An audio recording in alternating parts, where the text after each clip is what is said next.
Quand tu crées du contenu, comment t'assurer qu'il corresponde à ce que souhaite retrouver ton audience? Je t'explique cela dans les prochaines minutes. Les médias sociaux en affaires est votre rendez-vous hebdomadaire pour en connaître davantage sur les différents réseaux sociaux et les plateformes de création de contenu dans un contexte d'affaires. Chaque semaine, je, Amélie Delebel, répondrai à une question thématique qui vous permettra d'appliquer concrètement ces conseils pour votre entreprise. C'est parti! Salut et bienvenue sur les médias sociaux en affaires, épisode 174, alors qu'aujourd'hui je réponds à la question « Comment créer du contenu qui répond aux besoins de ton public? » Alors, tout d'abord, la première façon de t'assurer de bien t'adresser à ton persona, que tout ce que tu crées comme contenu vraiment puisse l'aider à évoluer. La façon la plus simple, c'est bien évidemment de lui poser la question directement. Donc, que ce soit via les réseaux sociaux, par exemple avec les stories sur Instagram, que ce soit sur LinkedIn, que ce soit sur Facebook, peut-être même dans une infolettre, proposer aux gens de répondre à ton courriel en leur demandant justement s'il y a peut-être des questions auxquelles tu pourrais répondre et qui pourraient t'inspirer pour des pièces de contenu dans ton podcast ou dans tes vidéos ou dans tes articles de blog, peut-être avoir un appel à l'action qui mentionne justement de t'écrire un courriel ou de te contacter sur un réseau social particulier en mentionnant justement de quoi ils ont besoin pour évoluer ou qu'est-ce qu'ils aimeraient retrouver dans ton contenu. Donc, bien évidemment, pour s'assurer de répondre aux besoins de ton public, rien de tel que ton public pour justement en avoir le cœur net. Si tu débutes, donc ça c'est quand même quelque chose qui revient souvent en mentionnant « Oui, Amé, j'aimerais ça leur poser des questions, mais j'ai pas de retour, j'ai vraiment une très petite communauté, je viens de débuter. » À ce moment-là, pas de souci. Ce qui pourrait être bien, c'est de te servir des mots-clés qui ressortent sur les moteurs de recherche, donc des questions, des mots-clés en lien avec ton sujet, voir quelles sont les questions que les gens se posent ou qu'est-ce que en fait les gens recherchent en lien avec ces mots-clés-là, en lien avec ces thématiques-là. Tu peux également chercher des mots-clés également sur les réseaux sociaux aussi, comme ça tu vas pouvoir voir des questions qui ont peut-être été posées dans différents groupes. Tu peux regarder justement dans des groupes sur Facebook, sur LinkedIn, encore une fois en lien avec ton domaine d'expertise pour voir, OK, ces gens-là pourraient être mes personas et t'inspirer justement des problématiques qu'ils se posent.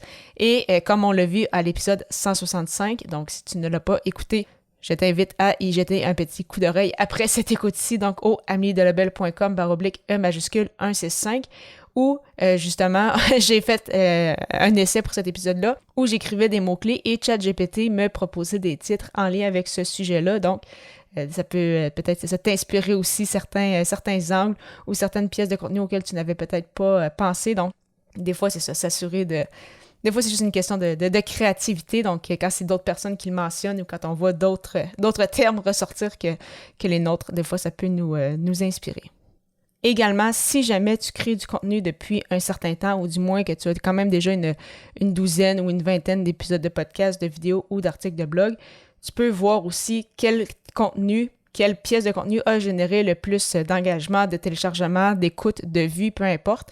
Comme ça peut quand même te donner une bonne idée de qu'est-ce que les gens recherchent. C'est sûr que ça ne fait pas foi de tout, mais si tu vois justement, par exemple, que sur une vingtaine d'épisodes de podcast, 2 des 3 épisodes les plus populaires parlaient, moi je ne sais pas, des fausses croyances en lien avec l'activité physique, eh bien, tu le sais que c'est quand même un besoin que les gens se posent, donc il y a peut-être plus d'éléments à approfondir en lien avec cette thématique-ci. Donc, encore une fois, ce n'est pas une science exacte, mais quand on voit certains types de contenus qui vraiment, on voit une grande différence dans la popularité avec les gens qu'on souhaite viser, eh bien, ça nous donne quand même un bon indicatif de qu'est-ce que les gens souhaitent retrouver dans ton contenu.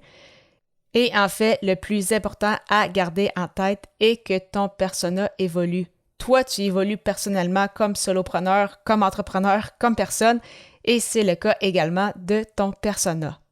C'est pourquoi il est recommandé de faire au minimum, justement, de rebonifier son persona une fois par trimestre, sinon au minimum une fois par 6 mois, parce que si justement ton persona évolue, peut-être qu'il y a 6 mois, il avait certains besoins, avait besoin de certaines réponses à certaines questions, et bien depuis ce temps-là, il les a peut-être trouvés, et là, il est rendu à une autre étape dans son cheminement, dans son processus. Donc, si tu veux suivre ce persona-là, eh bien, il faut justement que ton contenu soit adapté en conséquence. Donc, si des fois tu te reposes peut-être des questions à savoir, est-ce que mon persona est bien défini, comment s'assurer justement que je suive bien cette évolution-là, je t'invite à écouter mon épisode 6, moi c'était le 6e épisode où je revenais justement sur comment se poser les bonnes questions pour définir son persona. Donc, simplement aller au amiedelebel.com/E majuscule 006.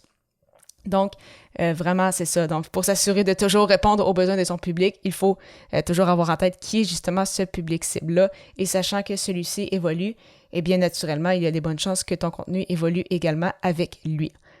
Alors, en souhaitant que cet épisode t'ait aidé et si tu souhaites justement avoir un moment avec moi pour discuter de ta création de contenu, de comment s'assurer de créer des pièces de contenu qui vont correspondre aux besoins de ton audience, c'est le moment car mon calendrier est ouvert avec plusieurs plages horaires. Donc, pour prendre rendez-vous, simplement te rendre au amiedelebel.com/consultation et au plaisir de te retrouver à l'épisode 175 alors que je répondrai à la question: quelle est la pire erreur à faire avec sa création de contenu?